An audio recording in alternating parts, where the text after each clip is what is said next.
Mas. Silakan Kak Lena. Daniel 4.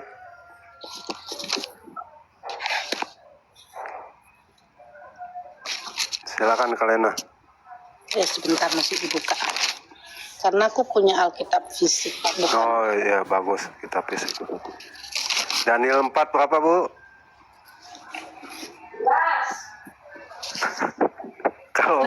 Kalau mau Bu Sofi nggak boleh diulang-ulang loh teman-teman ya. Makanya teman-teman belajar ya, disimak berkali-kali atau nonton YouTube-nya Bu Sofi Atul tuh ayat 17 Kak Lena. Titah ini adalah menurut putusan para penjaga. Tunggu dulu. Titah ini adalah menurut putusan para penjaga dan hal ini menurut perkataan orang-orang kudus. Supaya orang-orang yang hidup tahu bahwa yang Maha Tinggi berkuasa atas kerajaan manusia dan memberikannya kepada siapa yang dikehendakinya. Bahkan orang yang paling kecil sekalipun dapat diangkatnya untuk kedudukan itu. Amin, betul. Daniel pasal 4, Daniel pasal 4 ini kalau Anda baca, itu di situ Nebukadnezar itu dia mimpi. Dia dapat penglihatan, dia lihat sebuah pohon yang besar yang dikatakan dahan-dahannya sampai ke langit, binatang-binatang berdiri banyak. Tiba-tiba ada suara dari surga, itu para penjaga kudus, itu roh teritorial namanya. Anak-anak Allah di dalam Alkitab kita disebutnya Ishir ya, Ishirim. Itu adalah roh teritorial. Lalu dikatakan ini, tebang pohon ini, tinggalkan tunggulnya terikat dengan rantai dari besi di tanah. Lalu Daniel tuh mendecipher, dia menafsirkan penglihatan Raja Nebukadnezar satu gelisah. Ini mendapat mimpi terus di Nebukadnezar. Ya, tadi Daniel pasal 2 dia mimpi lihat patung, itu bicara kerajaan Adam. Sekarang dia mimpi lihat pohon. Lalu dikatakan 7 masa akan berlaku atas dia. Dan kepadanya akan diberikan akal budi binatang. Nah, saya kasih tahu Anda apa yang terjadi dalam Daniel pasal 4. Nabi Daniel, dia mendecipher mimpi daripada Nebukadnezar. Daniel pasal yang keempat, ini merupakan surat terbuka Raja Nebukadnezar dalam bahasa Aramaik aslinya. Ini surat, Anda baca tuh, Daniel pasal 4 yang ayat pertama. Dari Nebukadnezar, betul? Kepada seluruh, itu dia memberikan surat, dia tuh kesaksian pribadi dia, pengalaman rohani dia, bagaimana dia dibuang selama 7 tahun, disingkirkan, kemudian itu tuh nggak bisa ngomong. Kenapa? Karena dikatakan di situ, dia sombong, menjadi sombong. Lalu atas keputusan titah kerajaan sorga El Elyon, ya Allah kita disebut El Elyon, raja sorga kita, dan keputusan para penjaga kudus, itu maksudnya para malaikat, roh teritorial. Di dalam Alkitab kita disebut sidang ilahi Allah, itu bicara anak-anak Allah. Ya, orang kudus di dalam Daniel pasal 4 dan di dalam kitab Mazmur itu bukan santo-santa ya teman-teman ya. Pada waktu Daniel ini kitab Daniel ditulis dan Mazmur itu belum ada namanya Santa Maria, Santa Lucia, Santo Domenico, belum ada ya. Iya paham saya. Iya paham. Yang dikatakan orang kudus di situ maksudnya adalah anak-anak Allah itu dalam sidang ilahi Allah di dalam kerajaan sorga tadi loh, kerajaan yang tidak kelihatan. Ya, kemudian atas putusan kerajaan sorga ini, karena kita tidak lagi punya imam besar yang menjadi pembela kita, karena Adam yang pertama tadi kan jatuh, dia dikeluarkan dari taman di Eden, artinya dia dikeluarkan dari ruang maha kudus, dia tidak lagi menjadi imam besar kita, maka kita tuh di dalam perjanjian lama tidak punya imam besar, kita nggak punya pembela, ya, termasuk dalam kitab Ayub. Maka setiap keputusan dari dimensi roh itu langsung kena dampaknya ke dalam dimensi materi kita, nggak ada pembela lagi, kita nggak punya pembela. Karena itu kita merindukan seorang imam besar yang menjadi pembela kita di hadapan Allah. Paham ini? Nah, paham, Bu. Sekarang perhatikan Daniel pasal yang keempat ini. Dikatakan Raja Nebukadnezar itu diambil akal budi manusianya, diberikan akal budi binatang, nggak bisa ngomong. Logosnya tuh diambil, jiwanya tuh dikasih akal budi binatang. Dikatakan dia nggak bisa ngomong. Lalu dia telanjang, dikatakan tubuhnya dipenuhi embun dari langit. Kukunya panjang, rambutnya gondrong seperti burung kerajaan. Dia makan rumput seperti lembu. Kenapa? Karena akal budinya diambil sama Tuhan. Lalu dia hidup seperti binatang, paham? Dia nggak sadar. Karena jiwa kita itu merupakan kesadaran akan diri kita sendiri. Kalau jiwa kita ini diambil, ya seperti yang terjadi pada Nebukadnezar, Anda tuh nggak ngerti Anda tuh manusia apa bukan gitu loh, Mundeng. Mundeng. Betul, Bu. Dan hal ini berlaku atas Nebukadnezar selama 7 tahun, 7 masa di situ. Lalu perhatikan, titah ini, ya, kata Nabi Daniel, menurut keputusan surga, bahwa El Elyon, Raja Surga, itu berkuasa Atas apa tadi dikatakan? Malekut Enosh. Malekut Enosh itu artinya kerajaan Adam, kerajaan manusia di bumi. Tadi loh, dilihat Nebukadnezar itu kerajaan yang fisik. Nah, saya membaca Daniel pasal 4 ini sebagai begini teman, bahwa kerajaan manusia di bumi ini itu merupakan daerah koloni, daerah jajahan daripada kerajaan sorga. Ketuhanan Adam di bumi ini itu nggak mutlak, paham? Ketuhanan Adam itu harus tunduk kepada Raja Sorga kita. Makanya tadi dikatakan supaya ini jadi pelajaran nih, supaya kamu tahu manusia, raja-raja di bumi, ini aku yang berhak mengangkat dan menurunkannya. Paham ya? Bahkan aku bisa mengangkat siapa saja untuk kedudukan itu. Makanya Daud itu sebagai gembala dia diangkat menjadi raja, betul? Betul, Bu. Daud berkata, akulah pemazmur yang disenangi di Israel, seorang yang diangkat tinggi oleh Tuhan. Daud itu ngerti dia tuh diangkat oleh Tuhan. Ya, seorang pemazmur yang disenangi di Israel. Nah, Daniel pasal 4 ini penting. Daniel itu kitab yang sangat penting banget. 12 pasal itu Anda harus baca. Ya. Itu bicara mengenai kerajaan-kerajaan dan bagaimana roh-roh teritorial itu bekerja mempengaruhi kerajaan manusia di bumi ini. Lalu dikatakan itu kerajaan manusia di bumi itu berada di bawah kekuasaan otoritas surga. Tadinya. Tapi sekarang jatuh ke dalam kerajaan iblis. Nah, saya kembali lagi kejadian 1 pasal 1, saya mau memperlihatkan sama Anda bahwa kerajaan manusia di bumi itu merupakan perluasan, daerah perluasan kerajaan sorga. Kita lihat sebelumnya buka dulu Ayub pasal 38. Ayub pasal 38. Kapan kerajaan dimensi roh, kerajaan yang tidak kelihatan, yang disebut di Alkitab kita sebagai kerajaan sorga itu diciptakan oleh Allah kita? Jadi sorga itu diciptakan oleh Allah ya. Allah itu tidak perlu sorga. Allah nggak perlu tempat tinggal karena dia ruah. Dia omnipresent. Dia tidak perlu tempat. Allah itu tidak berlokasi. Ayub pasal 38, terutama ayat 4, 7, dan 9. 47. Ayat 4, ayat 4. Ayat 4. Oke, Kalena. Karena masih dicari pasal 38. Aduh. Aku bacakan aja lah ya biar cepat. Ya, baca aja, Bu. Ayub pasal 38 ini ketika Allah bicara bagaimana dia menciptakan dimensi ruang dan waktu kita. Di manakah engkau ketika aku meletakkan dasar bumi? Kata Allah kepada Ayub, ceritakanlah kalau engkau mempunyai pengertian. Siapakah yang telah menetapkan ukurannya? Bukankah engkau mengetahuinya? Atau siapakah yang telah merentangkan tali pengukur padanya? Atas apakah sendi-sendinya dilantak? Dan siapakah yang memasang batu penjurunya? Ini ayat 7-nya perhatikan. Pada waktu bintang-bintang fajar bersorak-sorak bersama-sama dan semua anak Allah bersorak-sorai. Jadi penghuni surga itu menyaksikan penciptaan dimensi ruang dan waktu kita, teman-teman. Paham? Halo. Paham, Bu, paham. Para malaikat itu udah lebih dulu. Nah, kalau lalu kita kembali ke kejadian pasal 1. Jadi Ayub pasal 38 ini, ketika Allah bicara mengenai penciptaan dimensi ruang dan waktu kita, ya, maka Allah itu bicara seperti seorang yang membangun sebuah rumah. Di dalam pandangan dunia timur dekat purba dan di dalam pandangan Alkitab kita, alam semesta ini yang Anda lihat ini, gunung, lembah, semua bumi ini yang Anda lihat ini, ya, itu merupakan bait suci Allah di dalam dimensi materi kita. Di dalam dunia timur dekat purba disebut sebagai cosmic temple, bait suci Allah di dalam dimensi materi kita. Cosmic temple namanya. Nah, tabernakel Musa, kemah yang dibuat Tuhan menyuruh Musa membuat tabernakel. Ingat ya, Tuhan menyuruh Musa kan buat tabernakel ya di dalam kitab Keluaran, betul? Betul. Orang Yahudi itu menyebutnya miniatur alam semesta. Mininya alam semesta itu adalah tabernakel. Maka sama seperti bumi dibagi menjadi 3, yaitu daerah bumi, tanah, kemudian daerah Eden, yang ada 4 sungai mengalir, kemudian taman di sebelah timur di Eden, itu bicara taman yang tertutup. Itu sama seperti kemah tabernakel Musa dibagi 3, ruang halaman, ruang kudus dan ruang maha kudus. Nah, ruang maha kudus ini di dalam pandangan orang Yahudi disebut sebagai taman di sebelah timur di Eden, begitulah.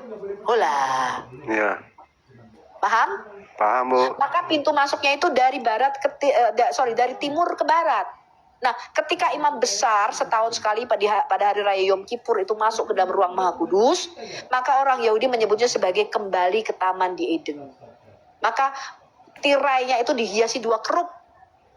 Ya, Anda ingat seperti Kejadian pasal yang ketiga, ketika Adam diusir dari taman di Eden, ada 2 kerup yang menjaga taman itu, betul? Betul. Nah, tapi taman itu tertutup, sama seperti ruang Maha Kudus, tertutup, nggak boleh lagi manusia masuk ke sana. Jadi Adam itu tadinya imam besar kita. Kalau Adam nggak jatuh dalam dosa, maka kerajaan Adam di bumi ini kekal. Paham ya? Nah, di Kejadian pasal 3, kita kembali dulu, sorry, sebelum ke sana, saya perlihatkan dulu. Kejadian 1 pasal 1 tadi, Allah menciptakan lebih dulu dimensi roh. Dimensi yang nggak kelihatan, yang disebut kerajaan sorga dan semua penghuninya. Kapan diciptakan nggak diceritain. Cuma sudah ada lebih dulu gitu aja. Ya. Dan dia memperluas kerajaannya di bumi. Dari mana kita tahu? Kejadian 1 ayat 26. Bacakan Kejadian 1 ayat 26. Tahu nggak? Saya seleranya mana perempuan itu. Kalena, Ya. Kejadian 1 ayat 26. Berfirmanlah Allah, baiklah kita menjadikan manusia menurut gambar dan rupa kita, supaya mereka berkuasa atas ikan-ikan di laut dan burung-burung di udara dan atas ternak dan atas seluruh bumi dan atas segala binatang melata yang merayap di bumi. Baik. Kejadian 1 mulai ayat 3, kalau Anda baca seterusnya, ya, kan yang kejadian kedua itu kan dikatakan Veruah Elohim Merakefet Alpane Hamayim. Dikatakan roh Allah melayang-layang di atas permukaan air. Waktu itu dikatakan dimensi material ini belum berbentuk kosong dan acak-acakan, terjadi ketidakteraturan. Lalu Kejadian 1 ayat 3 dikatakan nih, berfirmanlah Allah jadilah terang dan terang itu jadi, betul? Penciptaan di dalam kejadian kita itu ke mulai pasal 3, berfirmanlah Allah jadilah terang, itu bicara penciptaan waktu mulai ada waktu itu. Kemudian sampai pasal 31. Ya. Dari mulai Kejadian 1 pasal 3 sampai pasal 31, saya kasih tahu Anda artinya apa. Kejadian 1 ayat yang ketiga sampai dengan ayat 31 itu membicarakan penciptaan dimensi ruang dan waktu kita, dimensi materi kita. Yang Tuhan ciptakan adalah bumi, materi, langit pertama yang ada burung-burung di udara, dan langit kedua yang ada matahari, bulan, dan bintang. Itu dimensi materi kita. Bagaimana Hasyamayim, langit ketiga, yaitu dimensi roh, kerajaan sorga tadi diciptakan, itu tidak diceritain sama kita. Kecepatan. Tak ulangi. Bu Sopi, pelan-pelan Pak Sopir. Tak kurangi kecepatanku, 20 km per jam. Saya ulangi. Kisah penciptaan yang ditulis Musa di dalam Kejadian 1, mulai ayat yang ketiga, berfirmanlah Allah, jadilah terang dan terang itu jadi, sampai ayat 31, itu hanya bicara penciptaan dimensi ruang dan waktu kita, dimensi materi kita. Tadi loh, kerajaan yang kelihatan tadi di dalam Kolose pasal 16. Paham? Paham. Itu bicara penciptaan bumi, seluruh isinya.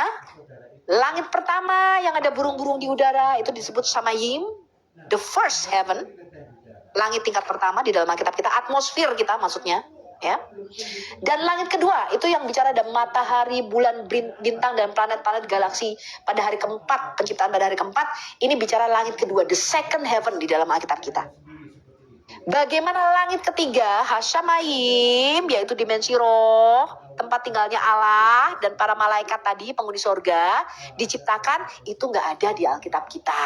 Paham? Paham, Bu. Nah, sekarang Kejadian 1 ayat 26. Ketika sudah diciptakan semua bla bla bla bla bla bla bla bla, itu bicara mengenai penciptaan bait suci. Anda perlu tahu bahwa di dalam budaya Timur Dekat Purba namanya inaugurasi, perayaan ketika mereka membangun bait suci tempel bagi Elohim mereka, itu selalu 7 hari. Anda bisa baca ini di dalam Tawarik, di mana Salomo itu membangun bait suci selama 7 tahun dan melakukan perayaan selama 7 hari berturut-turut. Pentasbisan bait suci. Anda bisa baca juga ini dalam Yeskiel, pentasbisan bait suci itu selalu 7 hari. Ya. Jadi ketika Allah menciptakan bumi, dimensi materi kita, itu dia menciptakan satu pembangunan rumah. Tadi loh di Ayub pasal 38. Sendi-sendinya dilantak, batu penjurunya, palangnya, pintunya, itu bicara seorang yang bangun sebuah rumah. Ya, bagi pandangan dunia timur dekat purba dan para penulis Alkitab kita, alam semesta ini itu merupakan rumah Allah di dalam kosmik kita. Orang Yahudi menyebutnya cosmic temple. Paham? Bait suci Allah yang gigantis, bait suci Allah yang besar, itu bumi kita. Ya, sedangkan tabernakel Musa itu merupakan miniatur alam semesta, replikanya. Kalau ada pergi ke mall-mall di Jakarta, mereka biasa punya miniatur, apa tuh, market itu loh. Yang satu dibanding berapa, 1000 kali misalnya, betul? Dibanding aslinya. Nah, tabernakel Musa itu kan merupakan miniaturnya alam semesta. Paham? Mininya, alam semesta mini. Sedangkan alam semesta merupakan bait suci yang besar. Paham ini ya? Paham, Bu. Wis pelan-pelan lho iki aku, wis alon-alon lho iki aku. Iya. Ya. Nah, sekarang saya kasih tahu Anda Kejadian 1 ayat 26. Kejadian 1 ayat 26 sampai dengan 28. Saya menyebutnya sebagai the original plan of God, rencana Allah sejak semula ketika menciptakan. Jadi penting. Kejadian 1 ayat 26 sampai 28 itu teman-teman, itu dasar seluruh Alkitab kita. Kalau Anda ngerti Kejadian 1 ayat 26 sampai 28, Anda enggak bingung lagi. Yesus itu Tuhan apa bisa mati? Enggak bingung lagi. Tuhan kok bisa jadi manusia, apa manusia jadi Tuhan ya, Bu? Kok saya bingung ya, Bu? Allah kita itu satu apa tiga? Enggak bingung lagi. Kenapa? Karena Anda enggak ngerti Kejadian 1 ayat 26, 27 dan 28. Kejadian 1 ayat 26, 27, 28 ini itu kalau Anda baca bukunya Miles Monroe yang saya rekomendasikan tentang bicara tentang kerajaan tadi. Bedanya Miles Monroe itu tidak membacanya dari kacamata timur dekat purba. Kalau saya membaca Alkitab saya dari kacamata timur dekat purba. Bedanya begini, dia menyebut Kejadian 1 ayat 26, 27, 28 sebagai God's big idea, ide besarnya Allah ketika menciptakan manusia. Saya nggak menyebutnya demikian. Saya menyebut Kejadian 1 ayat 26, 27, 28 sebagai God's original plan, yaitu rencana Allah yang semula ketika menciptakan Adam. Paham? Paham. Ini perlu ngerti teman-teman, karena pikiran Anda itu terus ke surga terus. Bersama malaikat di surga, nyanyikan kidung pujian, gitu kan?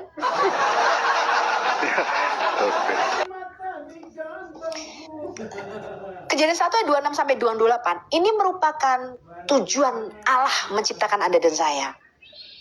Kata Adam di situ tuh bentuknya jamak, teman-teman. Kejadian 1 ayat 26 itu artinya Allah menciptakan kemanusiaan. Bukan satu atau dua, enggak. Adam itu artinya aku menciptakan suatu jenis spesies makhluk baru. Jenis spesies makhluk baru ini Allah membuatnya dari adamah, dari tanah, dari materi yang ada di bumi ini. Dan dia memberi nama makhluk baru ini yang masih berupa patung pada waktu itu sebagai Adam. Karena dibuat dari adamah, dari tanah.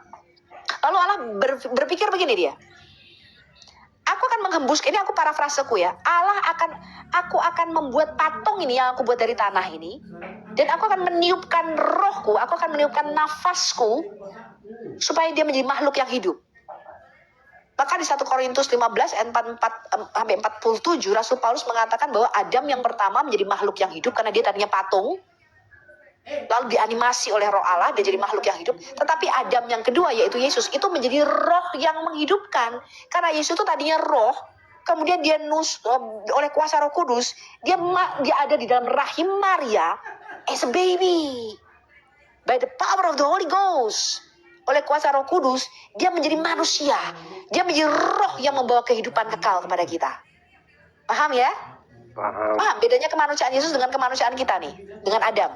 Kalau kita berasal dari bawah, Yesus dari atas. Kita dari bumi, Yesus dari sorga. Begitu loh. Bola. Iya, Bu. Paham, Bu. Makanya sebentar, Bu. Saya mau bilang sama teman-teman. Teman-teman, memang kalau ikutin pengajaran Bu Sopiatul, bukan 1-2 kali. Kalian harus ikutin tuh ya pengajaran Bu Sopiatul. Biar apa? Biar ngerti, biar mudeng. Saya aja yang udah lama ikutin Bu Sopiatul ya, masih setengah-setengah. Gimana kalian yang belum baru kenal ya? Makanya Bu Sopiatul saya bilang sama teman-teman ikutin selalu, nonton YouTube-nya ya. 1-2 kali kalian. Kenapa Bu? Senangnya nontonnya debat. Bu Sopiatul nggak debat. Kalau ngajar ngantuk. Makanya Bu, saya udah anjurin ya buat teman-teman nonton Ibu Sofiatul, ikutin YouTube-nya. Paling tidak pengajarannya tentang kata Allah banyak pendeta-pendeta juga nggak ngerti, apalagi yang Kristen awam ya. Sekali lagi teman-teman, sekali dua kali kalian memang mesti nonton gitu. Ya, lanjut Bu. Ya, salam Kak Angel. Nyimak dulu ya sebelum ada pertanyaan ya. Silakan Bu, lanjut tuh. Ini berkali-kali saya ngomong, makanya saya tuh sebenarnya pengen bicara mengenai penciptaan, 7 hukum penciptaan, kemudian ada hukum roh kehidupan, hukum kematian, kemudian 7 perayaan hari raya, tapi nggak sampai ke sana. Kenapa? Ya karena masalah ini tuh nggak selesai. Saya pengennya, Bu, bagaimana dengan Yohanes pasal 14, Bu, di rumah Bapakku banyak tempat tinggal. Pengennya ke surga terus. Itu tadi lah Bu, makanya Ibu Bu Karum kan paling enggak sedikit pengajaran, misalnya 1 jam tentang ini, lalu tanya jawab, lalu besoknya buka tentang hal ini gitu Bu, supaya teman-teman Kristen, saudara Kristen paling enggak bisa dapat pengajaran dari Ibu Sofiatul lah. Saya kasih tahu Anda teman-teman, Kejadian 1 ayat 26, ketika Allah berfirman, Allah, marilah kita menjadikan manusia. Manusia di situ tuh jenis spesies makhluk baru. Ya, dia bukan menjadikan 1, 2 orang, bukan, atau suatu nama orang. Adam itu bukan nama orang ya. Adam itu adalah jenis spesies makhluk yang terbuat dari tanah, itu namanya Adam.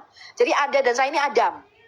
Makanya di dalam Kejadian 5 pasal yang kedua dikatakan, ketika manusia pertama itu diciptakan, laki-laki dan perempuan diciptakannya mereka, Allah memberi kepada mereka nama Adam, manusia.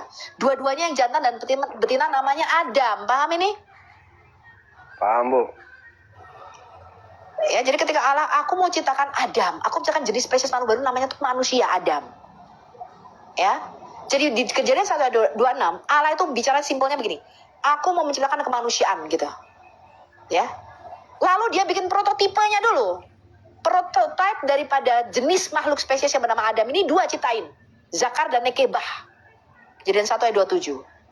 Itu prototipe manusia pertama. Nah, sebelum sampai ke sana, saya bicara dulu mengenai gambar dan rupa. Marilah kita menjadikan manusia menurut gambar dan rupa. Nah, Anda harus membaca ini dalam kacamata timur dekat purba. Ya, nanti saya sampaikan pentingnya Anda membaca ini dalam kacamata timur dekat purba. Yang saya mau jelaskan, kata gambar dan rupa di situ adalah demut. Ya. Dan selem. Selem dan demut. Gambar dan rupa. Selem. T-S-E-L-E-M. Selem. Selem itu dari bahasa aslinya Akadia, dari kata salmu, T-S-A-L-M-U, salmu. Salmu itu artinya bayangan atau replika dari aslinya. Mirip sama aslinya. Artinya patung. Nah, kalau Anda baca seluruh kata selem di dalam Alkitab kita dan di dalam dunia timur dekat purba, selem itu artinya patung. Anda baca misalnya di 1 Samuel pasal yang ke-6, itu bicara mengenai tabut perjanjian Allah direbut oleh bangsa Filistin, dibawa ke kota-kota orang Filistin, lalu kota-kotanya kena tulah. Ya, di situ tulahnya tuh tikus-tikus, mungkin wabah pes, dan juga mereka terkena borok-borok di situ. Lalu ketika orang Filistin mau mengembalikan itu tabut perjanjian Allah kepada bangsa Israel, mereka memberikan upeti. Upetinya berupa tikus-tikusan dan borok-borokan dari emas. Nah, kata tikus-tikusan dan borok-borokan itu namanya selem. Selem. Selem juga berarti wajah. Selem, gambar, wajah. Ya, nah. Saya kasih tahu Anda, apa artinya ketika Allah mengatakan, aku mau bikin patung, aku mau bikin selem. Di dalam Kejadian 1:26 Allah bilang ini, aku mau bikin patung yang mirip sama kita. Patung ini, selem ini, patung ini, itu akan aku buat dari tanah. Dan kepada patung ini akan aku hembuskan nafas hidup, rohku akan masuk ke dalam dia, patung ini. Dan dia akan jadi makhluk yang hidup. Kejadian 2 ayat 7. Dan dia akan aku beri nama Adam. Dan dia akan persis sama kayak kita, berkuasa di dalam dimensi materi. Saya kasih tahu Anda apa artinya. Di dalam dunia timur dekat purba, pada waktu itu kalau seorang raja itu berperang dan dia mau memperluas wilayah kerajaannya, maka karena biasanya raja itu bertempat tinggalnya di ibu kota kerajaan, dia akan bikin selem, dia akan bikin patung, dia akan bikin selem, gambar. Selem ini, itu adalah gambar dirinya, patung yang mirip dengan dirinya, sekaligus patung sesembahannya. Karena di dalam dunia timur dekat purba, seorang raja itu disebut juga sebagai Selem Ili, gambar Allah. Jadi kalau Anda mau lihat Allah, Anda lihat wajah raja. Wajah raja itu adalah wajah Allah. Anda bisa baca ini di dalam Kejadian pasal 35, ketika Yakub bertemu dengan Esau. Esau adalah raja Edom pada waktu itu, dia udah punya daerah Edom. Israel belum jadi kerajaan pada waktu itu. Lalu Yakub berkata begini, memandang wajahmu sama seperti memandang wajah Allah. Anda juga bisa baca ini di dalam kitab Esther. Esther pasal yang pertama ayat yang ke-14. Dikatakan, tidak ada seorang pun yang berani memandang wajah Ahasiveros kecuali 7 pembesar Media dan Persia. Jadi nggak semua orang bisa memandang wajah raja. Kenapa? Karena wajah raja, kamu pandang raja, itu kamu memandang Allah. Karena raja itu berkuasa atas kehendak raja surga kita. Ya, Anda baca, kalau Anda baca Daniel pasal 4 tadi, Anda baca terus Daniel 4 ayat yang ke-37. Di situ Nebukadnezar berkata, sekarang aku tahu bahwa Allahnya Daniel itu adalah raja surga. Paham ya? Ya. Jadi raja di bumi itu bisa berkuasa, itu atas perkenanan raja surga. Makanya banyak kerajaan-kerajaan di bumi ini berkata mereka adalah anak-anak Allah. Paham ya? Keturunan daripada Allah. Ya, nah, nggak sampai ke sana. Mungkin Anda ilmunya belum sampai ke sana. Kita bicara gedung mulai Selem dan Demut, gambar dan rupa. Ketika pada waktu itu raja itu memperluas wilayah kerajaannya, mereka tuh kan bikin patung, dan karena daerah jajahannya ini luas, patung ini biasanya akan ditempatkan oleh raja itu di daerah jajahannya. Maka patung ini itu harus disujud sembah dan dihormati, sama seperti ketika rajanya tidak bisa hadir secara fisik di situ. Barang siapa yang tidak menghormati patung Selem daripada raja ini, maka dia dianggap memberontak terhadap kerajaan dan bisa dihukum mati. Coba kita baca Daniel pasal yang ketiga, ayat yang pertama. Anda pasti lama bukanya, saya langsung baca aja ya. Daniel pasal 3 ayat yang pertama dikatakan di situ, Nebukadnezar itu bikin Selem.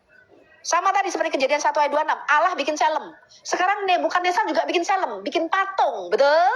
Betul, Bu. Raja Nebukadnezar dikatakan membuat patung yang terbuat dari emas. Tingginya 60 hasta, lebarnya 6 hasta, dan diletakkan oleh Nebukadnezar di dataran Dura, masih di wilayah Babel. Betul katanya di situ? Halo. Betul, Bu. Bikin Daniel patung pasal yang 3 ini, kalau Anda pernah sekolah minggu, cerita mengenai Sadrak, Mesak, dan Abednego. Hola. Betul, Bu. Iya. Lalu dikatakan begini, itu bicara Nebukadnezar itu sedang memperluas wilayah kerajaannya, Babel, sampai ke daerah Dura. Dan karena daerah Dura ini jauh dari ibu kotanya, dia bikin patung. Itu budaya pada zaman itu. Dan patung ini adalah patung Raja Nebukadnezar, dan dia bikin dari emas.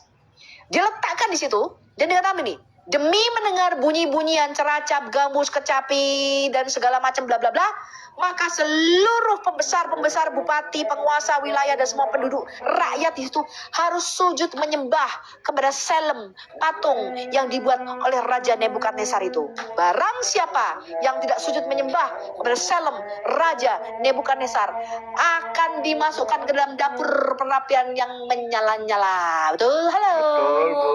Betul. Maka dikatakan Hanaya, Misael, Asaria, Sadrak, Mesak, dan Abednego, mereka tidak mau sujud menyembah pada Selem, patung yang dibuat oleh Raja Nebukadnezar itu. Lalu mereka dimasukkan ke dalam dapur perapian yang menyala-nyala. Saya kasih tahu Anda apa artinya. Kejadian 1 ayat 26. Allah itu bicara dia memperluas kerajaan surga itu ke bumi. Maka dia bikin patung sebagai representasi perwakilan dirinya di dalam dimensi fisik. Patung ini adalah patung yang hidup, yang dia beri nama manusia. Halo. Ya. Maka di dalam Alkitab kita, manusia itu disujud sembah. Olah. Saya bisa tunjukkan sama Anda 50 ayat di dalam Perjanjian Lama di mana manusia itu disujud sembah. Betul? Betul, Bu. Bukan sebagai pencipta. Manusia disujud sembah bukan sebagai pencipta, tapi sebagai Tuhan di bumi, Raja di bumi. Karena manusia adalah wakil Allah, representasi dari gambar Allah di bumi ini, paham? Paham. Nah, lalu ketika Allah memperluas wilayah kerajaan dimensi yang tidak kelihatan tadi, di dalam Kolose 1 ayat 16, ke dalam dimensi materi kita, Allah menamai kerajaan yang di bumi ini sebagai the kingdom of man, kerajaan manusia atau kerajaan Adam. Paham ya? Paham, Bu. Kerajaan Adam itu tadinya harmonis dan selaras, berada di bawah otoritas kerajaan sorga. Apapun kehendak sorga harus dilakukan, dilaksanakan di bumi. Datanglah kerajaanmu dan jadilah kehendakmu di bumi seperti dalam sorga. Datanglah kerajaanmu dan jadilah kehendakmu di dalam kerajaan Adam, sama seperti kehendak Tuhan di dalam kerajaan sorga. Itu harus harmonis. Keputusan antara kantor pusat sama daerah ini nggak boleh kayak sekarang ini Trump ngomong apa, gubernur kita menentang. Nah, itu nggak boleh begitu. Paham ya? Paham, Bu. Terjadi ketidakharmonisan, terjadi perseteruan. Nah, kejadian pasal yang ketiga, I told you what happened. Saya kasih tahu Anda apa yang terjadi di kejadian pasal 3. Alkitab LI Anda memberi judul The Fallen of Man atau kejatuhan manusia, betul? Betul. Saya nggak beri judul begitu. Saya kasih judul lain. Kejadian pasal 3, saya kasih judul Adam memproklamasikan kemerdekaan kerajaan manusia di bumi. Dia lepaskan dari otoritas kerajaan surga. Adam memberontak terhadap otoritas kerajaan surga. Maka sejak saat itu terjadi perseteruan, permusuhan antara kerajaan surga dengan kerajaan manusia. Apa yang kehendak surga mau lakukan, itu tidak dilakukan lagi sama manusia. Sama Adam, Bu ya. Tuhan bilang begini, gua ciptain zakar buat nekebah. Laki-laki satu perempuan. Kerajaan Adam di bumi memberontak, kagak mau zakar buat zakar, nekebah buat nekebah. Loh, Tuhan udah kasih tahu, pintu exit kagak boleh buat pintu enter, betul? Betul. Anda kalau di sini ke mall-mall nih, kalau Anda ke Amerika, itu ada tulisan tuh kalau ke mall, do not enter. Kenapa nggak boleh masuk? Karena ini pintu exit, pintu keluar, Cong. Paham? Udah diatur. Nah, Tuhan bilang, seks itu Tuhan ciptakan, zakar dan nekebah, for marriage, untuk perkawinan. Ketika kita melanggar itu, maka Anda dan saya harus terima konsekuensinya, right? Betul. Nah, ketika Tuhan menciptakan, sama seperti pencipta lainnya ini di dunia ini, pencipta mobil, pesawat terbang, telepon, iPhone, iPad, anything you name it, mobil, segala macam. Ketika dia menciptakan melalui logosnya dulu, sama seperti Allah kita, dia menciptakan melalui logosnya. Di pikirannya dulu tuh, dipikir, gimana caranya bisa terbang ya, punya sayap kayak burung ya, betul? Betul. Ada di dalam logosnya dulu. Lalu dia create something. Manusia itu punya kuasa untuk menciptakan. Ketika dia menciptakan itu, maka dia itu menciptakan dengan suatu specific purpose, dengan satu tujuan tertentu, namanya tujuan penciptaan.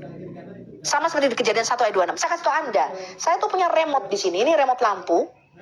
Remote ini ada angkanya. Kalau saya pencet remote ini, remote itu kan untuk mengontrol jarak jauh. Walaupun ada angkanya di remote ini, saya buat telepon, tet, halo. Kira-kira bisa nggak remote ini dibikin telepon? Enggak, Bu. Kenapa nggak bisa remote dibikin buat telepon? Karena remote untuk mengontrol TV atau apa sesuatu, telepon untuk menelepon. Karena pencipta remote ini menciptakan remote ini dengan tujuan khusus, bukan untuk berkomunikasi, betul? Iya, betul. Ya, coba kulkas misalnya, kulkas itu untuk mendinginkan makanan supaya tidak busuk. Kalau ada pakaian kotor Anda masukin ke kulkas, itu kira-kira itu benar apa enggak tuh? Apakah kulkas diciptakan untuk menyimpan pakaian?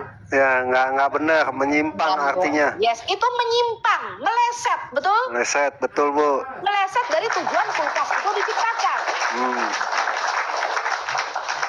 Itu namanya abuse atau misuse. Salah penggunaan, meleset. Nah, abuse atau misuse, meleset dari tujuan penciptaan sejak semula, di dalam Alkitab kita disebut sebagai dosa. Paham? Kata dosa itu bahasa Ibrani khatah, atau bahasa Yunani hamartia. Hamartia itu artinya meleset dari tujuan semula. Meleset dari apa? Meleset dari tujuan penciptaan sejak semula, Dul. Paham? Paham, Bu. Itu abuse. Artinya kamu salah gunain. Ini zakar dan nekebah Tuhan ciptakan for marriage. Dengan tujuan, Tuhan udah kasih buku panduannya. Buku panduannya namanya Alkitab kita. Dia kasih manual. Ini sama seperti pencipta ketika ciptain mobil, dia kasih manualnya nih. Nih mobil, tombolnya begini. Ini tombolnya udah khusus. On, off, starter, rem, gas. Itu udah khusus. Penciptanya udah ciptain khusus. Kamu harus ngikutin. Gak boleh kamu ini utak-atik sendiri, betul? Nggak bisa. Ya, produsennya udah ciptain barang itu dengan spesifik purpose, tujuan terus. Dia udah kasih manual buku panduannya tuh, gimana cara pakainya. Nah, zakar dan nekebah, cara pakainya udah dikasih tahu sama Tuhan. Zakar mesti ketemu sama nekebah di dalam satu perkawinan, betul? Maka laki-laki itu akan bersatu dengan keduanya menjadi bashar ekat satu daging. Itu panduannya begitu dari sononya, Cong. Paham? Paham, Bu. Nggak lu salah gunain, namanya abuse. Lu bilang, oh iya boleh lah zakar buat zakar, nekebah buat nekebah. Gua nggak percaya ada zakar dan nekebah. Alat kelamin ada 13 katanya di dalam Thailand, gua nggak tahu tuh ya di Thailand. Ya, 18 katanya, Bu. 18. I told you what happened. That is abuse. That is misuse. Itu nggak sesuai sama buku panduan yang Tuhan kasih. Karena zakar dan nekebah, ya, your penis and your vajayjay, itu bukan lu yang ciptain, Cong. Produsennya bukan lu, Tuhan yang ciptain, betul? Betul. Lah Tuhan ciptain, dia kasih, ini loh cara pakainya begini nih. Cara pakai zakar lu, jangan dimasukin ke semangka kayak muslim. Zakar lu bukan buat semangka, Cong. Paham? Apalagi hadis Sunan Tirmizi 1375 dimasukin ke binatang, nggak boleh, Cong. Boleh, betul. Meleset itu, Bu, ya. Itu meleset, misuse. Ya, jadi kalau ada di dalam ajaran lain, zakar ini boleh masuk ke semangka, kemudian nekebah boleh dimasukin sama timun, itu meleset, Cong. Paham? Itu misuse, abuse. That's dosa di dalam Alkitab kita. Paham? Paham, Bu. Meleset dari tujuan penciptaan Allah sejak semula. Ya, nah kita kembali kejadian pasal ketiga. Kejadian pasal 2 ayat yang ke-17 dulu. Tuhan itu menetapkan satu hukum di dalam Alkitab Perjanjian Lama kita. Kejadian 2 pasal 17 Tuhan ngomong begini kepada Adam. Semua buah pohon dalam taman ini boleh kamu makan. Tetapi mengenai buah pohon pengetahuan baik dan yang jahat itu, pada waktu kamu makan buahnya, kamu akan mati, betul? Betul. Benar. Ini yang di dalam Roma 8 ayat 2, Rasul Paulus menyebutnya sebagai the law of sin and death, hukum dosa dan kematian. Roma 6 ayat 23, barang siapa berbuat dosa, upahnya mati. Ya, ini namanya the law of sin and death, hukum dosa dan kematian. Itu di Kejadian 2 ayat yang ke-17. That's the only law that God given to Adam. Itu satu-satunya hukum yang Tuhan berikan pada waktu itu di dalam taman Eden kepada Adam. Pada hari kamu makan, kamu mot, I will make sure you die. Kata mot itu menjadi kata maut. Tamot itu menjadi kata tamat. Nah, kalau Anda lihat film seri-seri itu berjilid-jilid, tiba-tiba ada tulisan tamat. Nah, itu maksudnya kamu berakhir gitu, ending. Kamu mau tamot gitu loh. Kamu tamat riwayatmu Adam gitu loh. Paham ya? Nah, saya kasih tahu Anda apa yang menjadi gambar Allah di bumi ini. Menjadi gambar Allah artinya karakter ilahi Allah dan semua yang ada di dalam diri Allah itu diinstallkan di dalam diri kita. Manusia punya kemampuan yang hampir sama seperti Allah, bisa menciptakan, bisa berpikir.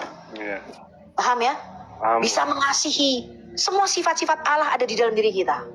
Bisa kasih, bisa berbelas kasihan. Ya, makanya manusia bisa menciptakan, manusia bisa ciptain pesawat terbang, ciptain sepeda motor, mobil. Kalau monyet nggak bisa, Cong, betul? Betul, Bu. Walaupun ada Sarimi pergi ke pasar, monyet naik sepeda pergi ke pasar, tapi itu bukan dia gitu loh ya. Zaman aku kecil dulu ya, namanya topeng monyet ya. Gue suka banget tuh dulu nonton topeng monyet ya. Nah, sekarang kita lihat Kejadian 2 pasal yang ke-7. Ketika itulah Tuhan Allah menciptakan Adam itu dari debu tanah. Dia bikin patung, Adam itu masih berupa patung pada waktu itu. Dibikin selem patung. Lalu Tuhan Allah itu menghembuskan nafas hidup ke dalam lubang hidungnya.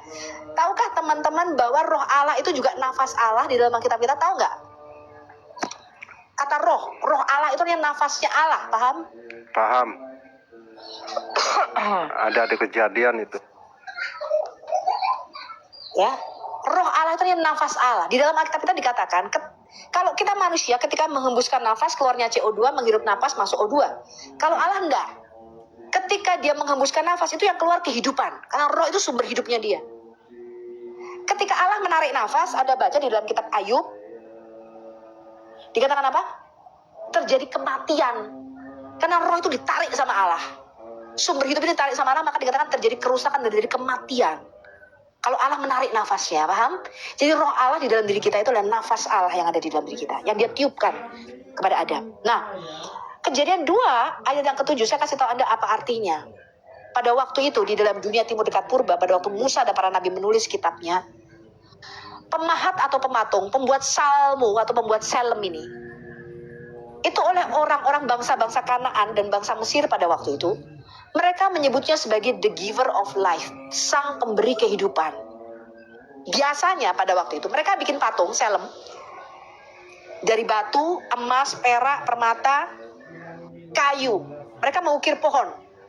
Mereka bikin dari kayu, patung-patung selem berhala ini, ya, berhala-berhala ini. Lalu ketika mereka membuat selem atau patung yang terbuat dari batu, emas, perak, kayu dan sebagainya, mereka itu melakukan satu ritual di dalam dunia timur dekat purba. Ritual ini disebut sebagai the opening of mouth and ear, ritual pembukaan mulut dan telinga, atau disingkat sebagai ritual pembukaan mulut. Mereka menggunakan alat tertentu. Kalau Anda lihat di dalam video Al-Hayat, yang nanti saya akan kasih bagaimana membaca Alkitab dalam dunia timur dekat purba. Mereka pakai satu alat begitu dari batu atau logam biasanya, seperti segitiga gitu, dimasukin ke mulut patung itu, dibuka mulutnya. Lalu mereka melakukan ritual pemanggilan roh dewa berhalanya itu dipanggil masuk ke dalam patung itu. Lalu mereka percaya ketika patung itu ada roh di dalamnya, maka mereka menyebutnya sebagai patung ini hidup. Ini nggak sembarangan nih. Itulah disembah oleh bangsa-bangsa sekitar Israel pada waktu itu. Mereka bisa memberikan persembahan sesajen kepada patung-patung ini, paham? Paham. Di Kejadian 2 ayat yang ke-7, Musa mau berkata begini, yang bisa memberi kamu kehidupan, the giver of life, sang pemberi kehidupan, itu bukan para pematung atau orang-orang yang pembuat berhala itu. Karena mereka membuat patung, dikatakan, mereka membuat patung dari batu, dari emas, dari perak. Mereka punya mata tapi tidak bisa melihat. Mereka punya telinga tapi tidak bisa mendengar. Mereka punya mulut tapi tidak bisa bicara. Mereka punya tangan tapi tidak bisa meraba. Mazmur pasal 115, betul? Karena itu patung itu tidak boleh disujud sembah. Karena itu bukan gambar Allah yang asli. Gambar Elohim itu bukan patung-patung ini loh, yang dimasuki oleh roh itu.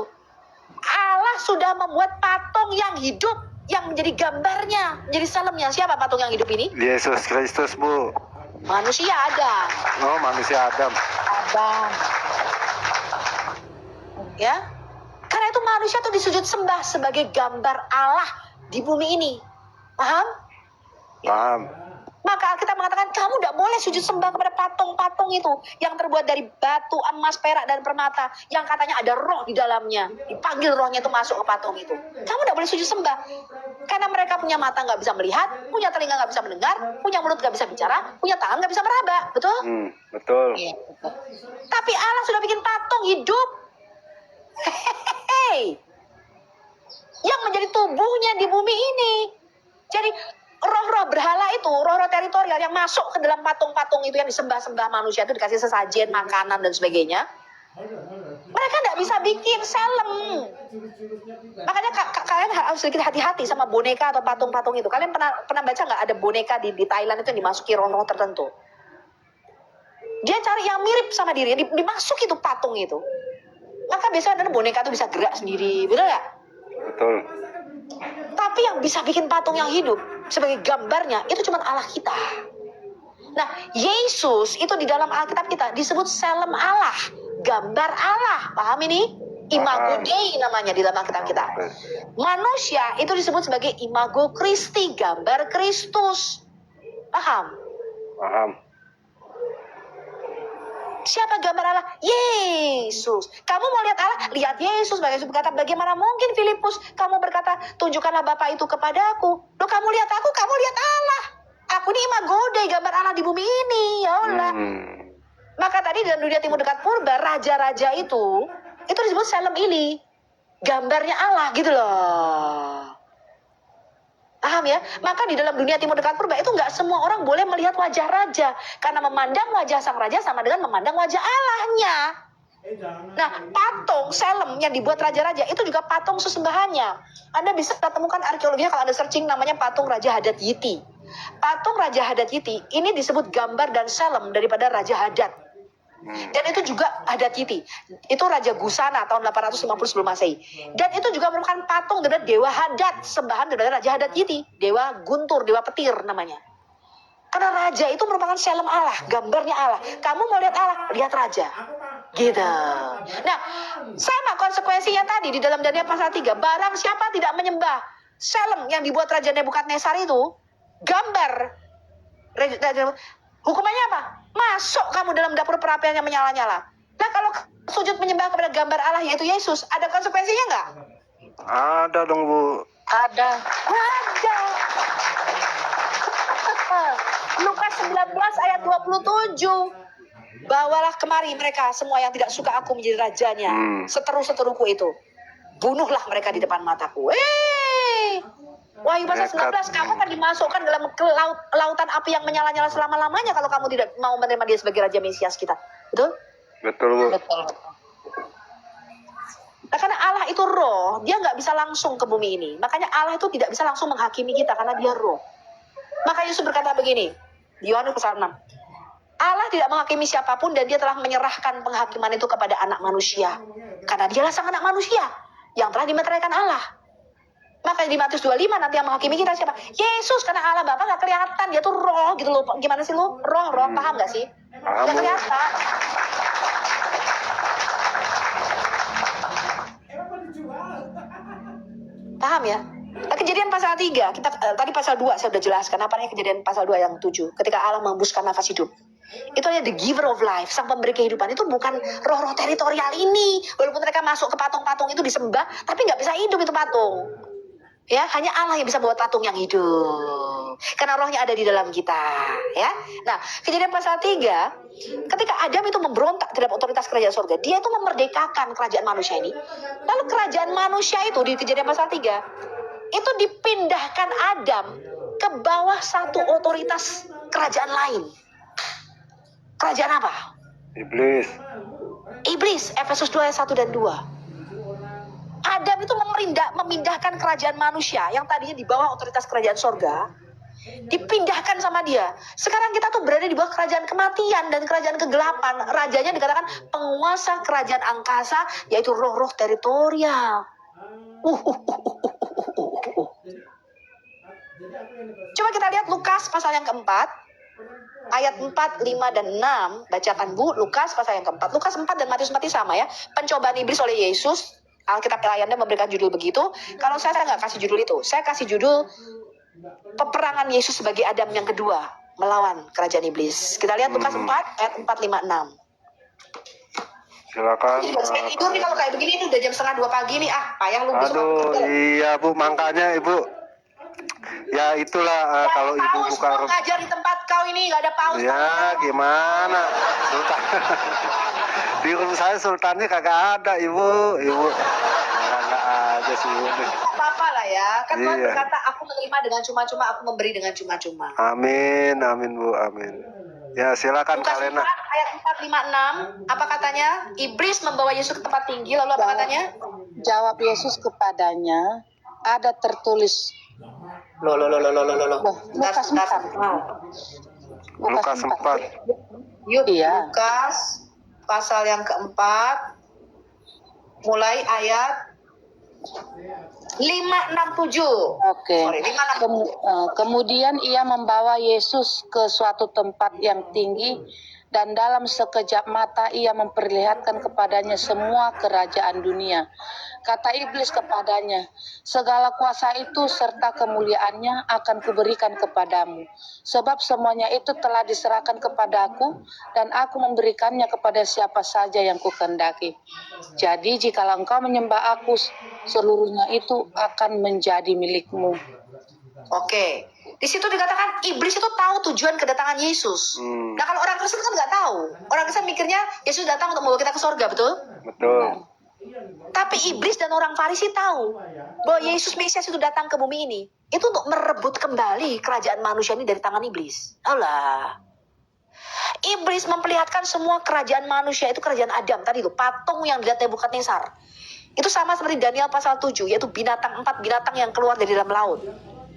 Ya, singa bersayap, beruang, itu bicara media Persia, macan tutul, dan terakhir binatang yang kita nggak ngerti yang kepalanya banyak, itu kerajaan antikristus. Kerajaan sekarang ini antikristus ini, kerajaan manusia di bumi ini. Lalu iblis memperlihatkan semua kerajaan manusia di bumi. Iblis tahu tuh, dia datang mau merebut kembali kerajaan manusia ini dari tangan iblis. Lalu dikatakan begini, semua kerajaan Adam ini, kerajaan di dunia ini, kerajaan manusia ini akan aku berikan kepadamu. Akan aku kasih. Kamu kan mau ini, kamu mau merebut kembali kan? Aku kasih katanya. Sebab semuanya itu telah diserahkan kepadaku, kata Satan itu, kata iblis itu. Siapa yang menyerahkan kerajaan manusia di bumi ini kepada iblis? Adam Adam di Kejadian pasal 3 tadi loh. Iya, Adam. Aku udah berbusa-busa ini bicara 2 jam. Sudah, saya kan paus sudah pula. ini. Iya, paus tuh teman-teman. Jangan sampai aku udah bicara berbusa-busa, kalian nggak mudeng ya. Iya, ngerti Bu, saya ngerti. Iblis itu dia mau bercokol, dia mau menguasai kerajaan Adam di bumi ini.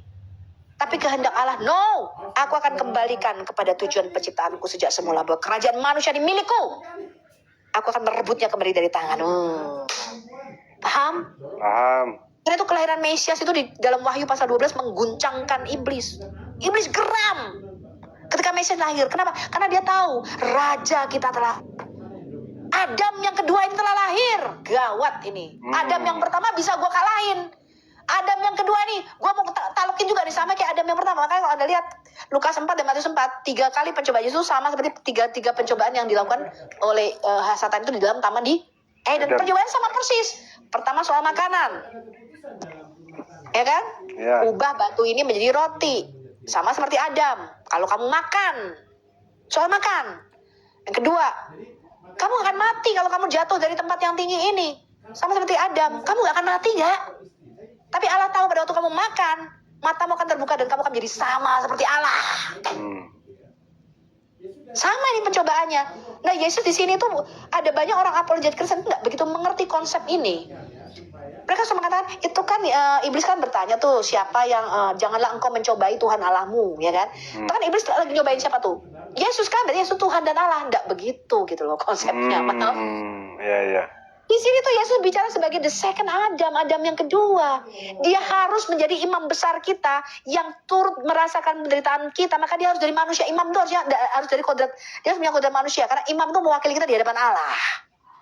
Yesus itu pengantara kita. Dia Adam yang kedua. Maka dikatakan dia turut dicobai sama seperti manusia lainnya. Sama seperti Adam yang pertama. Tapi gak jatuh dalam dosa. Jadi Lukas 4 dan Matius 4. Ini Yesus bukan bicara akulah Allah, lu sembahlah aku atau aku tuh. Enggak, dia enggak ngomong gitu. Iya, betul. Paham? Paham, Ibu. Saya dengar ada banyak apologet itu ketika menceritakan ini, itu loh Yesus kan dicobai tuh. Iblis kan berkata, janganlah engkau itu Yesus kan berkata janganlah engkau mencobai Tuhan Allahmu. Itu yang mencobai siapa? Yesus kan, berarti Yesus itu Tuhan. Iya, itu. Bukan, ini maksud tuh Yesus tuh harus menjadi Adam yang kedua. Dia tuh antitesis, dia mengembalikan lagi apa yang dihilangkan oleh Adam yang pertama. Antitesis, kebalikan daripada Adam yang pertama, paham? Paham. Gitu. Ya. Jadi tujuan Yesus adalah merebut kembali. Dan perintah Yesus dikatakan pergilah dan jadikanlah semua bangsa muridku. Artinya masukkan mereka kembali ke dalam koloni kerajaan surga. Yesus tuh mau ngomong begini. Di atas batu karang ini aku mendirikan eklesiaku. Eklesia itu istilah politik. Eklesia itu bicara suatu senat di situ yang berada di dalam daerah koloni-koloni kerajaan Romawi pada waktu itu. Jadi Tuhan tuh mau ngomong begini, kemanapun kamu pergi, karena kerajaan Allah itu bukan kerajaan fisik. Dia tidak datang dengan tanda-tanda lahiriah. Dia bukan suatu tempat. Tadi yang dikatakan di Lukas 17 ayat 20 dan 21. Kerajaan surga itu datang tanpa tanda-tanda lahiriah. Karena kerajaan surga itu ada di antara kamu sekarang ini.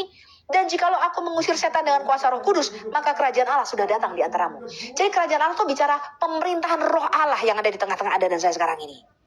Maka ketika Yesus bicara mengenai kerajaan surga, Yesus tuh gak pernah bilang begini nih. Nanti kamu di surga ya, kamu bisa mandi susu karena aku menyediakan kamu tuh sungai susu di sana. Lalu kamu akan minum wedang jahe ya, dicampur sama arak karena nanti ada sungai arak seperti pandangan Islam.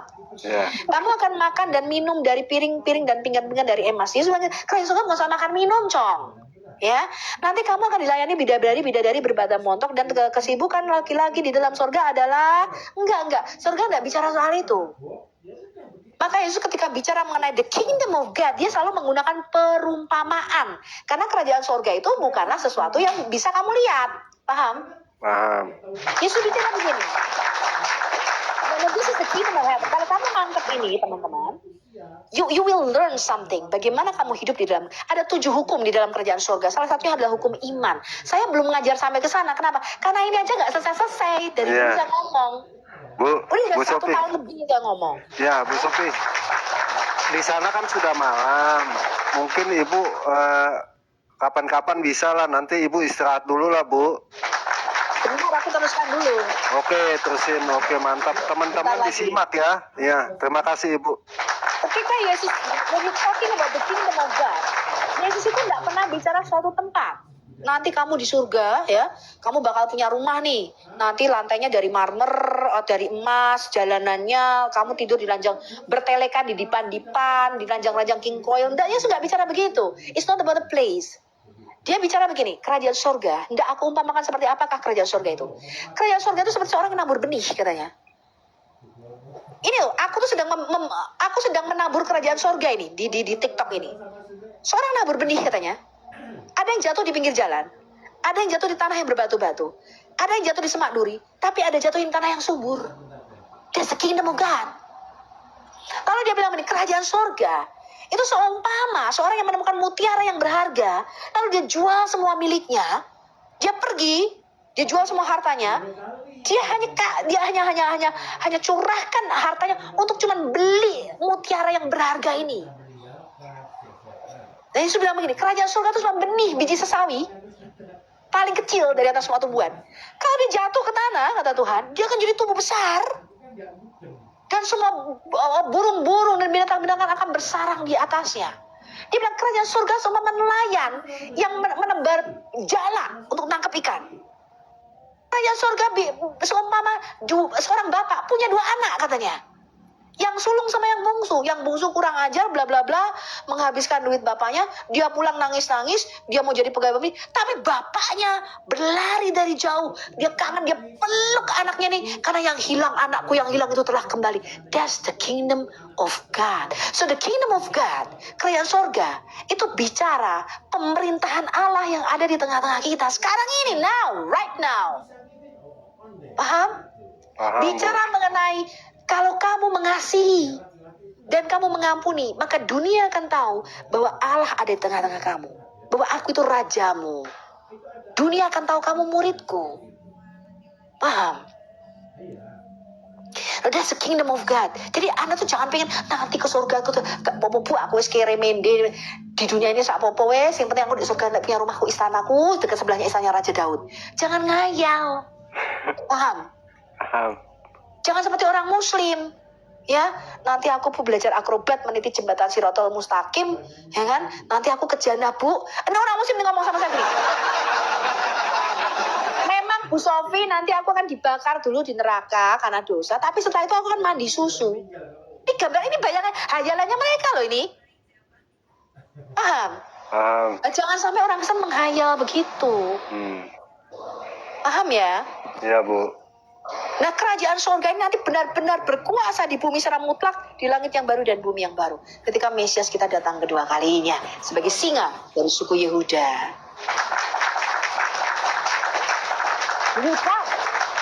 He will come as a king. Kedatangannya pertama cuma sebagai a baby in the manger, bayi, karena sebagai anak domba. Dia datang naik keledai, lambang perdamaian. Kedatangan yang kedua dia nggak naik keledai, dia naik apa? Kuda. Kuda. Kuda. Saya kasih tau putih. Anda, di zaman Timur Dekat Purba pada waktu itu, raja-raja kalau dia datang membawa damai, mereka naik keledai. Tapi Anda baca di dalam Tawarik dan Raja-Raja, kalau mereka mau perang, raja itu harus datangnya naik kuda. Itu tandanya raja itu mau ngadain peperangan. Dan kedatangannya itu selalu didahului dengan trompet. Itu lambang peperangan dikumandangkan. Mantap.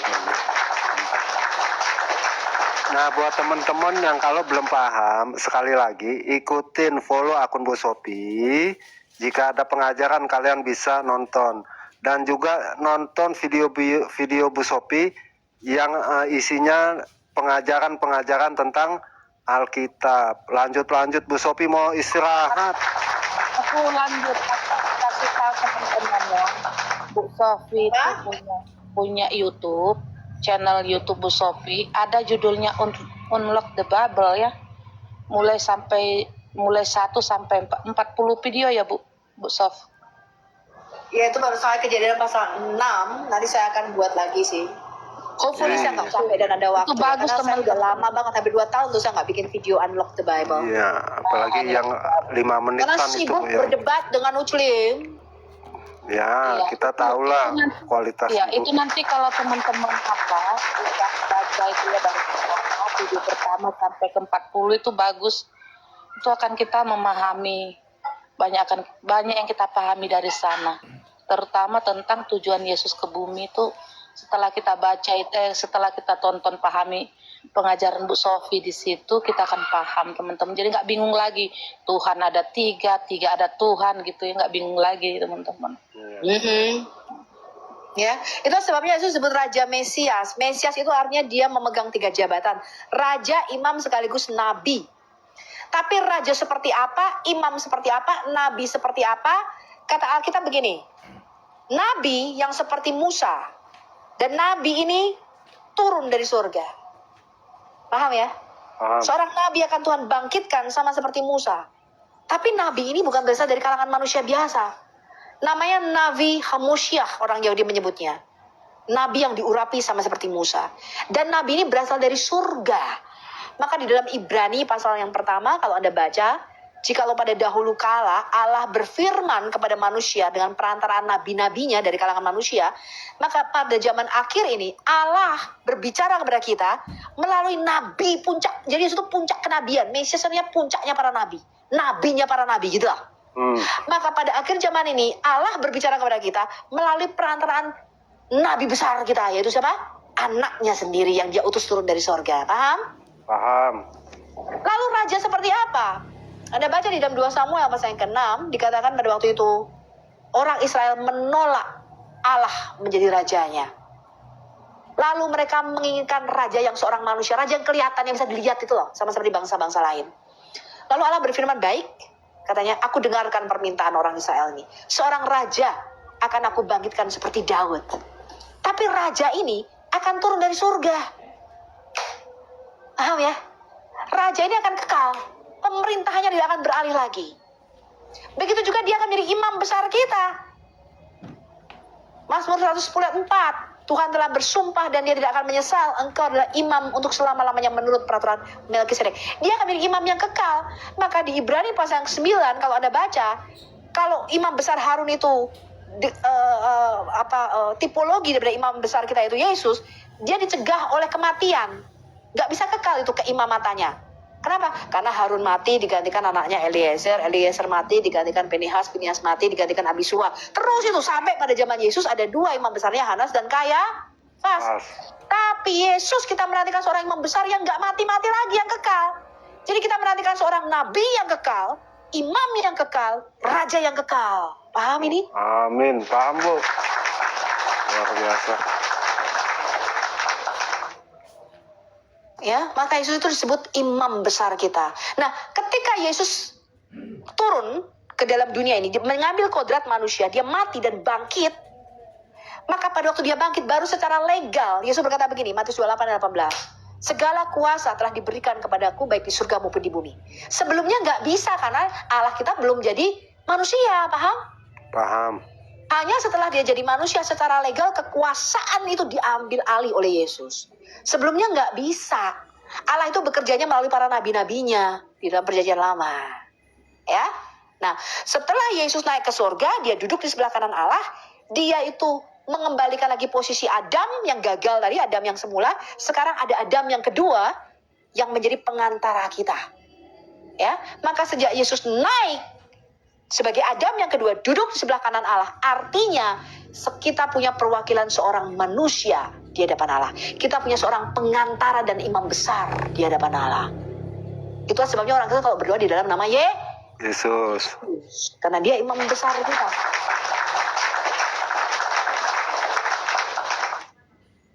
Luar Itu nanti biasa. lebih panjang lagi kalau kita bicara mengenai kemesiasan. Karena ada banyak orang Mesias ini juga bingung, Mesias Tuhan kok mati, ya. Tadi saya di komalnya Bang Edi tadi ada saya tuh bingung jelasin Trinitas. Ada yang bingung, di mana Yesus berkata akulah Tuhan, sembahlah aku. Nah, gitu. Karena banyak yang di-framing oleh Muslim ya.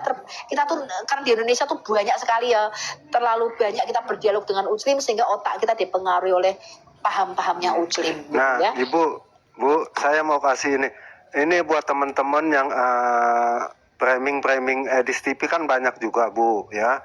Dan sekarang pendamping Edis TV ya yang di Amerika itu Bu Sofiatul. Jadi kalian yang belum paham, yang belum kenal Edis TV, jangan berkoar-koar teman-teman ya. Ya, untung ada Bu Sofi waktu itu, Bu, ya. Masuk ke komal, kalau kagak, wah luar biasa, Bu. Nah inilah ya, kita tahu Ibu Sofi ya, teman-teman ya, jangan sekali-sekali ya kita wah apologet ini nggak ngerti nih ya, kalian belum kenal gitu ya. Saya udah lama kenal ibu guru nih ya. Oke lah. Terakhir. Silakan, Bu. Terakhir, saya hanya perlu waktu 5 menit untuk jelasin, habis itu saya akan tidur ya. Ya, silakan. Terakhir nih teman-teman. Ketika saya itu mempelajari lagi Alkitab saya dari mulai Kejadian 1 ayat 1, saya itu menyadari satu hal begini. Ini kan banyak nih sekarang ini apologet yang terlalu pahamnya tuh terlalu kedenominasian, terlalu fanatik dengan denominasinya masing-masing, betul? Betul. Kristen menyerang Katolik, Protestan menyerang Katolik balas lagi nanti menyerang Ortodok, kayak gitu-gitu, benar nggak? Betul, Bu. Saya kasih tahu Anda teman-teman, ketika saya belajar Alkitab saya, ternyata Musa dan para nabi itu Samuel, Daud, Yeremia, Yeskiel, Daniel, Yoel, Maleaki, Obadja, Amos, Yunus, itu ternyata ya setelah saya belajar, Musa dan para nabi itu ternyata bukan orang Katolik ya teman-teman. Mereka itu ternyata ya saya pelajari juga bukan orang Ortodok. Iya. Kemudian, saya punya waktu 5 menit untuk jelaskan ini. Dari tadi tutup mute baru inilah ketawa Bu Sofi. Ya, silakan, Bu. Ternyata setelah saya pelajari, Musa dan para nabi itu juga bukan anggota gereja HKBP maupun juga bukan anggota jemaat Betani atau Tiberias, ya. Dan juga bukan anggota gereja Mawar Sharon maupun gereja 1 jam saja. Gitu loh, ya. Nah, mereka juga bukan orang GPDI, bukan orang karismatik, Pentakosta, mereka juga bukan orang Calvinis maupun Lutheran. Lah itu saya tuh kaget gitu loh, teman-teman. Ya. Nah, terus ketika saya belajar lagi, ternyata Musa dan para nabi itu memakai cara pandang, pola pikir yang disebut sebagai Ancient Near East, Timur dekat purba. Saya kasih Anda contoh, tadi saya sudah memberikan Anda beberapa contoh mengenai penciptaan dan sebagainya. Coba kita baca Kejadian pasal yang ke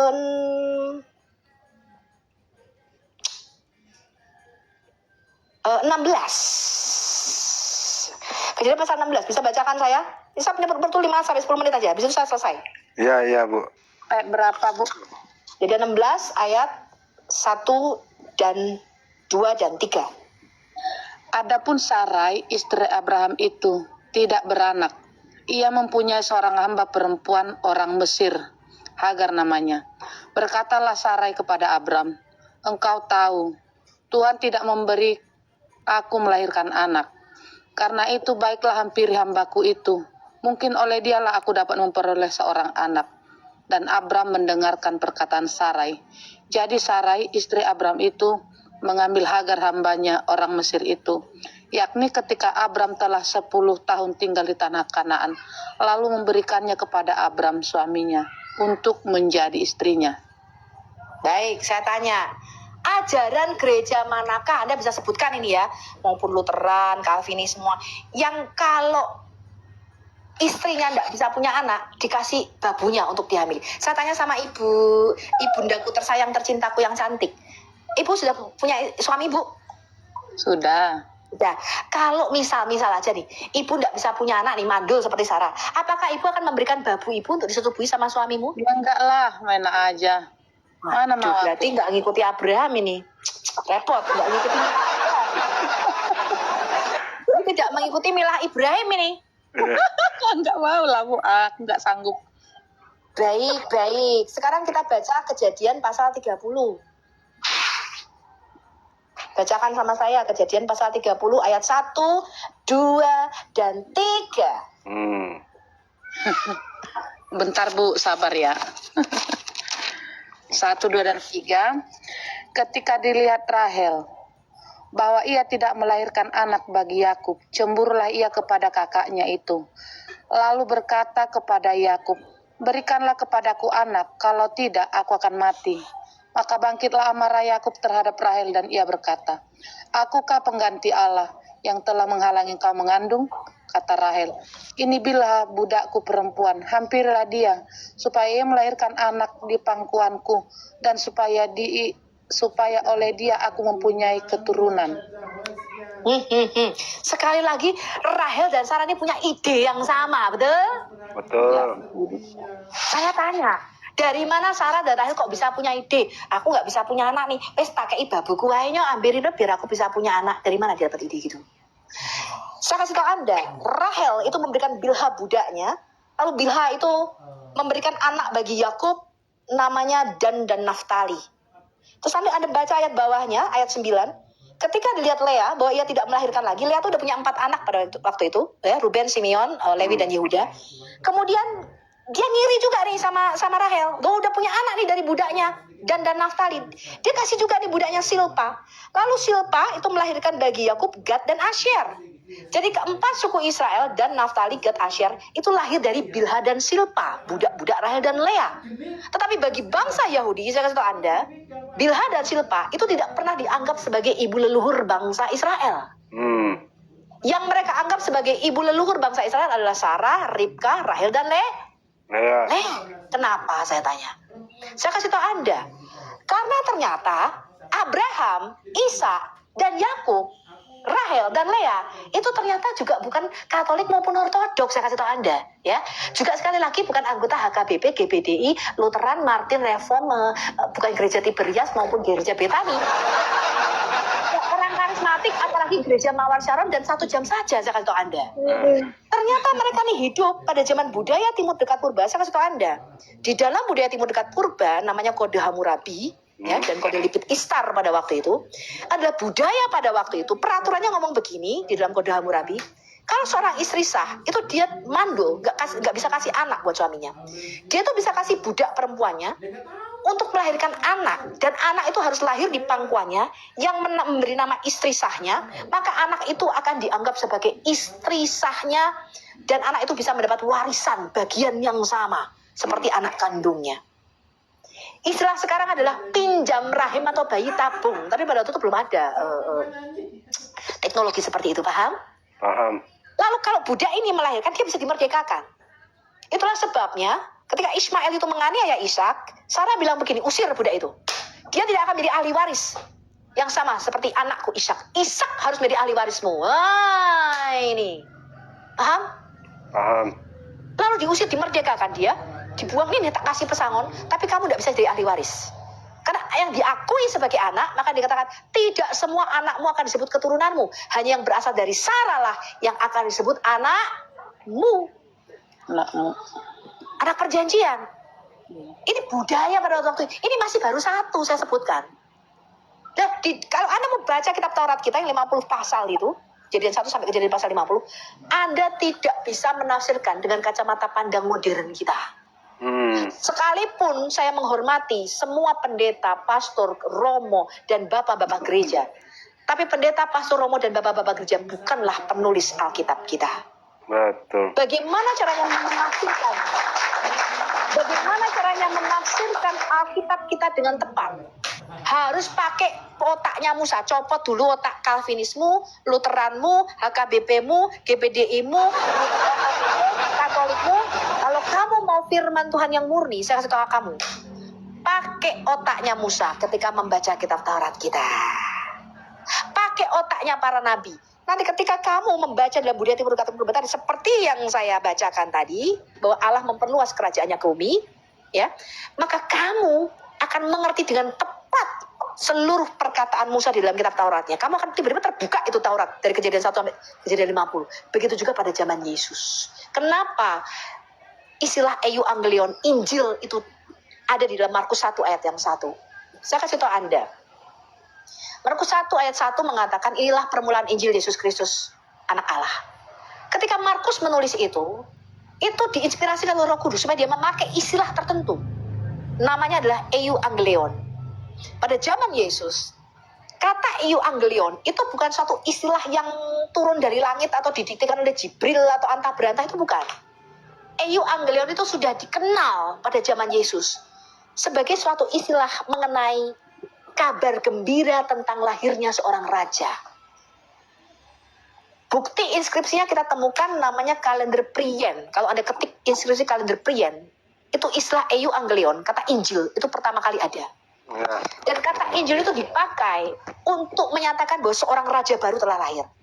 Jadi ketika Markus pasal 1 ayat 1 menggunakan istilah euangelion, maka pembacanya pada waktu itu dia ngerti, oh berarti ada raja baru yang lahir. Dan bersama dengan lahirnya seorang raja baru, maka akan datang suatu pemerintahan baru. Maka Anda baca di dalam Matius pasal 2, ketika orang-orang Majus itu datang dari timur, orang Majus itu gak berkata, di mana ya Allah itu? Mereka berkata apa? Kami telah melihat bintangnya di timur, di manakah raja orang Yahudi yang baru dilahirkan itu, betul? Kami datang mau sujud menyembah kepadanya. Mereka tahu seorang raja baru, a new king is born. Tapi king ini beda. King ini berasal dari surga, bukan seperti Raja Daud. Paham? Paham. Itu baru satu. Saya kasih tahu Anda. Satu lagi, habis itu saya berhenti ya. Ini kok satu-satu terus ya. Kejadian pasal 28, Bu. Bacakan saya Kejadian pasal 28, mimpi Yakub di Betel. Kejadian pasal 28, mimpi Yakub di Betel. Kejadian pasal 28, bacakan sama saya dengan cepat. Ayat 10. Ayat 10. Oke. Ayat Ayat 10. Iya. Maka Yakub berangkat dari Betseba dan pergi ke Haran. Ia sampai di suatu tempat dan bermalam di situ. Karena matahari telah terbenam, ia mengambil sebuah batu yang terletak di tempat itu dan dipakainya sebagai alas kepala, lalu membaringkan dirinya di tempat itu. Maka bermimpilah ia, di bumi ada didirikan sebuah tangga yang ujungnya sampai ke langit, dan tampaklah malaikat-malaikat Allah turun naik di tangga itu. Berdirilah Tuhan di sampingnya dan berfirman, Akulah Tuhan Allah Abraham nenekmu dan Allah Ishak. Tanah tempat yang kau berbaring ini akan kuberikan kepadamu dan kepada keturunanmu. Sampai ayat berapa, Bu? 17. Oke. Sampai ayat 17. Oke. Keturunanmu akan menjadi seperti debu tanah banyaknya, dan engkau akan mengembang ke sebelah timur, barat, utara, dan selatan. Dan olehmu serta keturunanmu semua kaum di muka bumi akan mendapat berkat. Sesungguhnya aku akan menyertai engkau, dan aku akan melindungi engkau kemanapun engkau pergi, dan aku akan membawa engkau kembali ke negeri ini. Sebab aku tidak akan meninggalkan engkau, melainkan tetap melakukan apa yang kujanjikan kepadamu. Ketika Yakub bangun dari tidurnya, berkatalah ia, sesungguhnya Tuhan ada di tempat ini, dan aku tidak mengetahuinya. Ia takut dan berkata, alangkah dahsyatnya tempat ini. Ini tidak lain dari rumah Allah. Ini pintu gerbang sorga. Top. Yakub itu mimpi. Dia mimpi itu, yang dalam mimpinya tuh dia lihat sebuah tangga. Dan tangga ini itu sampai ke langit. Artinya tangga ini menghubungkan antara dimensi roh dengan dimensi materi kita. Tangga ini di dalam dunia timur dekat purba disebut sebagai aksis mundi atau poros bumi. Ini adalah portal pertemuan antara langit dengan bumi.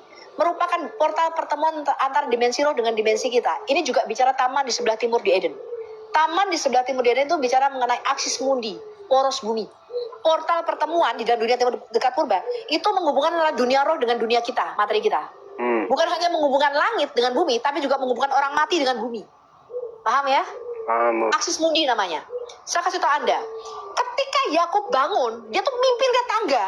Tuhan berdiri dan Tuhan bilang, aku akan memberkati kamu katanya. Dia malaikat-malaikat Allah turun naik di atas tangga itu. Yakub bangun, langsung dia tahu. Dia bilang begini, sesungguhnya Tuhan ada di tempat ini dan aku tidak mengetahuinya. Ia takut dan berkata, alangkah dahsyatnya tempat ini. Ini tidak lain dari Bait El, rumah Allah, pintu gerbang surga. Pintu gerbang surga itu bicara poros, bicara portal, pertemuan antara dimensi roh dengan dimensi kita. Dari mana Yakub tahu? Hanya dengan melihat tangga, dia bisa tahu ini rumah Allah. Saya tanya. Olah. Karena ternyata Yakub itu orang timur dekat purba, Cong. Saya kasih tahu Anda, di dalam dunia timur dekat purba, pembangunan rumah Allah itu selalu dibangunnya di sebuah gunung.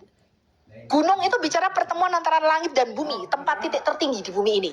Mereka kalau mau ketemu Allah, itu selalu naik ke gunung. Bangun rumah Allah itu tidak boleh di lembah kayak di Mekah sekarang itu kebanjiran. Ya, saya kasih tahu Anda,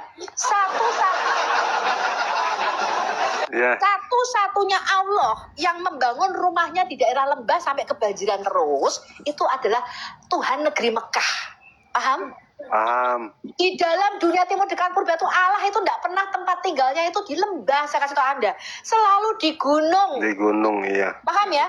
Paham. Maka ketika Musa itu dan di dalam dunia timur dekat purba, semua dikri, keputusan-keputusan, perintah dan ketetapan hukum-hukum daripada Elohim mereka, Allah mereka, itu dikeluarkan dari sebuah gunung. Karena gunung itu bicara tempat tinggalnya para Allah, para Elohim, tempat terjadi sidang ilahi. Ketika Allah mau bertemu dengan Musa, mau kasih 10 perintah Allah, Tuhan tuh bilang sama Musa begini, naiklah kamu ke atas gunung. Betul? Ulah. Iya. Demikian juga Betul. kepada Elia, kamu naik ke atas gunung. Maka di dalam Alkitab kita dikatakan, marilah kita naik ke gunung kudus Allah kita, ke bukit Sion, ke rumah Allah. Sebab dari sanalah, dari rumah Allah Yakub akan keluar pengajaran. Kenapa mesti naik ke gunung? Tak tanyai. Karena di dalam pandangan budaya timur dekat purba yang namanya rumah Allah, kalau mau ketemu Allah itu harus di gunung, Cong. Bukan di lembah ya, teman-teman. Nah, Anda baca di dalam Yehezkiel pasal 28 ayat 12 sampai 14, taman di sebelah timur di Eden itu juga disebut Gunung Kudus Allah. Karena itu merupakan aksis mundi tadi, tangga yang dilihat Yakub tadi. Poros, Bu, ya. Poros bumi. Makanya Yakub ketika bangun, dia langsung ngerti. Nah, di dalam pembangunan bait suci Allah tadi, selain inaugurasinya dilakukan 7 hari, lalu pada hari terakhir mereka biasa memasukkan selem atau patung ke dalam rumah Allahnya, lalu mereka melakukan pemanggilan roh masuk ke patung itu, ya. Maka di hari yang ke-6 kalau di Alkitab kita, Allah itu memasukkan selem atau patungnya ke bumi ini, ke bait sucinya yang ada di bumi ini, yaitu manusia. Paham? Nah, pada hari ke-7 setelah itu disebut sabatu di dalam dunia timur dekat purba. Allah itu sabat, artinya dia tuh berhenti. Dia mengambil alih penciptaan ini dan dia mengontrol dari bait sucinya itu. Nah, di bait suci di dalam dunia timur dekat purba, itu selalu ada tangga. Ya, kalau mau ketemu Allah itu tangga itu bicara naik menuju gunung. Kalau Anda baca di dalam dunia timur dekat purba, Kejadian pasal 11 Menara Babel. Menara Babel itu bentuknya tangga, teman-teman. Namanya Sigurat Agung. Sigurat itu artinya temple atau tangga ya, itu bukti arkeologinya kita temukan, itu masih ada di Iran, Irak sekarang. Namanya Sigurat. Menara Babel itu adalah Sigurat Agung, bentuknya tangga naik. Tangga beruntun ya. Ya, sama seperti piramid Mesir, itu bentuknya adalah gunung. Makin masuk ke dalam piramid itu makin jalannya makin naik tuh, karena mau ketemu sama Allah. Paham ya? Paham, Bu. Nah, demikian juga di dalam dunia timur dekat purba, di dalam Alkitab kita disebut sebagai Baal Zephon, Baal Hermon. Itu artinya penguasa Tuhan yang ada di Gunung Baal, Gunung Hermon, dan Tuhan penguasa Gunung Zephon di daerah utara yang ada di dalam Yesaya pasal yang 14, ya, pegunungan sebelah utara atau Zephon. Nah, di dalam Alkitab kita sama, mau ketemu Allah kemana? Naik ke Bukit Sion, ke Gunung Sinai. Ya, maka ketika Musa diberikan dikri, ketetapan, keputusan Allah, itu selalu naik ke gunung. Menghadaplah kamu, Harun, Nadab, dan Abihu, naiklah kamu ke atas gunung. Itu bicara bertemu dengan Allah kita. Paham ya? Paham. Nah, kemudian ada tangga. Demikian juga di dalam bait suci Salomo. Kalau ada baca itu arkeologinya, bait suci Salomo di dalamnya ada tangga. Tangganya itu berulir, bukan tangga kayak kita begini, enggak. Tangganya tuh berulir. Ya, yang menghubungkan lantai 1 dan lantai 2. Kenapa ada tangga? Karena tangga itu bicara bertemunya antara langit dengan bumi. Sama seperti gunung tadi. Dan selalu ada sungai. Di bait suci itu selalu ada sungainya. Melambangkan ada kehidupan yang mengalir di situ. Demikian juga taman di sebelah timur di Eden. Maka ada 4 sungai yang mengalir di situ. Ya, nah. Maka ketika Yakub itu mimpi, lihat tangga. Dia langsung ngerti, ini rumah Allah. Gitu loh teman-teman. Paham? Karena dia hidup dalam budaya itu. Dia udah paham. Oh, kalau rumah Allah itu mesti ada tangga di dalamnya. Nah, di dalam Yohanes 1 ayat yang ke-51, Yesus mengklaim dialah tangga yang dilihat Yakub itu. Coba kita baca Yohanes 1. Yohanes 1 Kalena. Ketika Nathanael itu datang ya. Nathanael itu datang. Aku bacain dulu ya. Filipus bertemu dengan Nathanael dan berkata kepadanya, kami telah menemukan dia yang disebut oleh Musa dalam kitab Taurat dan para nabi, yaitu Yesus anak Yusuf dari Nazaret. Kata Nathanael kepadanya, mungkinkah sesuatu yang baik datang dari Nazaret? Kata Filipus kepadanya, mari dan lihatlah. Yesus melihat Nathanael datang kepadanya, lalu berkata tentang dia, lihat, ini adalah seorang Israel sejati, tidak ada kepalsuan di dalamnya. Dia bicara mengenai Yakub ini. Ya, kata Nathanael kepadanya, bagaimana engkau mengenal aku? Jawab Yesus kepadanya, sebelum Filipus memanggil engkau, aku telah melihat engkau di bawah pohon ara. Kata Nathanael kepadanya, Rabi, engkau anak Allah, engkau raja orang Israel. Ya, mereka tahu Mesias ini datang sebagai raja bagi bangsa Israel. Yesus menjawab katanya, karena aku berkata kepadamu, aku melihat engkau di bawah pohon ara, maka engkau percaya. Engkau akan melihat hal yang lebih besar daripada itu. Lalu kata Yesus kepada Nathanael, lihat perhatikan ayat 51-nya nih. Aku berkata kepadamu, sesungguhnya engkau akan melihat langit terbuka, sama seperti Israel. Dia melihat langit terbuka. Dan engkau akan melihat malaikat-malaikat Allah turun naik upon the son of man. Di atas anak manusia. Bukan kepada ya. Upon, tetapi di atas anak manusia. Yesus mengklaim, dialah tangga sulam Yakub di Kejadian pasal 28 yang menghubungkan antara langit dengan bumi. Itu tangganya tuh dia, penghubungnya dia. Tanpa dia, tidak ada seorang pun yang bisa naik ke surga. Udah sampai sini dulu ya. Oke, Bu. Doa penutup dulu Kalena, Bu. Ya, sekalian. Kalena. Iya. Ya, silakan Bu. Silakan Kalena. Bu Sophie, terima kasih ya Bu Sophie. Udah mampir Bu. Tuhan Yesus memberkati. Silakan Kalena. Segala puji dan syukur dan hormat dan kemuliaan kami persembahkan kepadamu ya Allah di tempat yang maha tinggi. Kami bersyukur Tuhan buat pengajaran hari ini. Bukan secara kebetulan Tuhan, Engkau mengirimkan Bu Sophie ke Komal kami ini Bapa. Dan Engkau menjawab setiap kerinduan kami yang rindu akan pengajaran. Rindu akan kemurnian, kebenaran firman Tuhan. Yang tidak kami terima selama ini di pengajaran manapun. Bapa, kami berdoa kepadamu Tuhan, semakin Engkau berkati Bu Sophie, semakin Engkau berkati keluarganya, terutama kesehatan fisiknya Tuhan, kesehatan mental, dan semua yang ada dalam kehidupannya Tuhan, Engkau berkati, semakin Engkau berikan roh hikmat dan kuasa Roh Kudus kepadanya Tuhan, supaya dia mampu, dan Engkau panjangkan umurnya Tuhan, supaya lebih mengajar lebih lama lagi kepada kami. Kami yakin Tuhan masih banyak saudara-saudari kami yang belum mendengar pengajaran ini Bapa. Dan kami berdoa kepadamu Tuhan, bagi mereka yang merindukan pengajaran, maka Engkau akan pertemukan kepada Bu Sophie. Terima kasih Tuhan. Begitu juga Bapa Surgawi. Aku berdoa kepadamu Tuhan buat Komal kami ini. Semakin Engkau berkati Tuhan sebagai sarana pengajaran penginjilan yang akan kami beritakan kepada semua orang Bapa yang baik. Tentu saja bukan kuasa kami yang berlaku, tetapi Roh Kuduslah Tuhan yang bekerja melawat hati umat-umat Tuhan. Menjawab setiap kerinduan. Membawa umat Tuhan dan dimenangkan demi kemuliaan bagi nama-Mu. Terima kasih Tuhan, Kau berkati keluarga Bang Ion, Engkau berkati juga Bang Ion Tuhan, supaya dia juga Tuhan semakin Tuhan Engkau pakai dalam pemberitaan Injil kebenaran. Terima kasih Bapa, dan kami semua yang ada di Komal maupun yang nonton Tuhan, semakin Engkau berkati. Pribadi lepas pribadi, keluarga lepas keluarga, semakin Engkau berkati Tuhan. Terima kasih Bapa yang baik, dan ampunilah kami Tuhan dari segenap dosa dan pelanggaran kami, supaya kami layak di hadapan-Mu, supaya kami layak menerima kasih karunia dan berkat-berkat-Mu. Terpujilah Tuhan Terpujilah Engkau Tuhan di tempat yang maha tinggi, kekal sampai selama-lamanya. Di dalam nama Yesus Kristus kami berdoa dan mengucap syukur bagi-Mu Tuhan. Haleluya.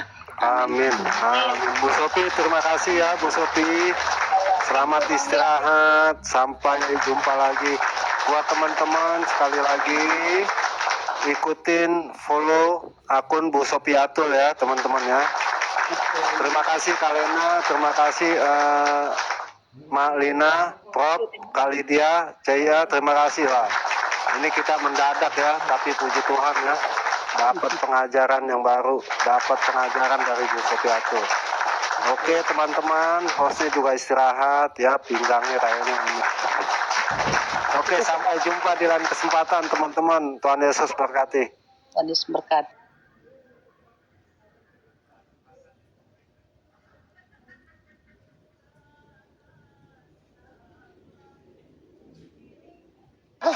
cm. Kalau kasur nomor 3, ambil yang di ukurannya 120 cm nih Beb. Aku bantu jemreng nih Kak. Nih kakak sayang, ya buat kasur nomor 3 atau di 120 cm nih. Dia lebarnya segini. Itu biasa dipakai buat anak-anak kos yang tinggalnya sendirian aja kakak. Ya kalau kasur nomor 3 biasanya yang pakai itu anak-anak kos kakak sayang ya. Ini kode 1029. Ya 1037 kakak boleh. Dapatnya satu set sayang. Dari etalase 1 sampai di etalase nomor 9. Kalau di Raja Karpet sampai 9. Kalau di Cici Barbar sampai 11. Ini kakak 1037 Beb. Ini kakak sayang, yang lagi aku pegang kode 1037. Dia dasarnya warna hijau sage. Ini buat kakak Tita lagi. Buat kakak Tita etalase 1. Kalau kamu cekot etalase 1, nanti dapatnya satu set. Ada spraynya, ada sarbannya, ada sargulnya. Terus karena kamu mau cekot di keranjang 1, nanti kita kasih hadiah ini Beb. Hadiahnya ada di 4 pieces talenan. Ya khusus yang cekot di etalase 1, etalase 2, dan etalase 3. Kakaknya bakal dapat hadiahnya 4 pieces talenan ya Beb ya. Ini yang lagi aku pegang kode 1037. Dia dasarnya warna hijau. Dia motifnya alpaka nih. Ya cocok mau buat kado ulang tahun, mau buat adiknya, mau buat keponakannya, mau buat anaknya juga boleh kakak sayang nih. Ini kode 1037 ya kakak sayang. Kalau untuk masalah bahan kamu gak usah lagi ragu kak. Bahannya udah adem, bahannya udah halus, bahannya udah lembut sayang. Kakak yang udah pada coba payment, komen-komen atas nama siapa. Ya biar nama kamu langsung dicatat, langsung kita jadikan prioritas. Karena pengiriman aku maksimal di jam 5 sore. Maksimal di jam 5 sore sayang. Makanya kalau kata aku buruan, selagi masih bisa di packing buruan kakak sayang. Cekotnya sekarang. Ini kakak 201 nih sayang. 201 dia motifnya astronot. Ini kakak-kakak, bunda-bunda, onti-onti, angkel-angkel nih. Yang punya ponakan, yang punya adik laki-laki nih kakak sayang. Boleh kamu ambil kodenya 201 aku Beb. Boleh kamu ambil kodenya 201 aku di etalase 1 atau enggak di etalase 5. Sama aja, sama-sama sepaket. Yang membedakan kalau di etalase 5 nggak dapetin hadiah. Kalau kamu cekot di keranjang 1 dapet kakak sayang. Ya, ini kodenya 201 nih kak. Kodenya 201 dia motifnya astronot. Bahannya udah adem, dari bahan katun Microtex. Mau masuk mesin cuci aman, laundry aman, kucek pakai tangan juga udah aman kakak sayang. Ya dia nggak mudah berudul, warnanya tidak mudah luntur, tidak mudah memudar. Ya tinggi spray 30, spraynya udah full karet.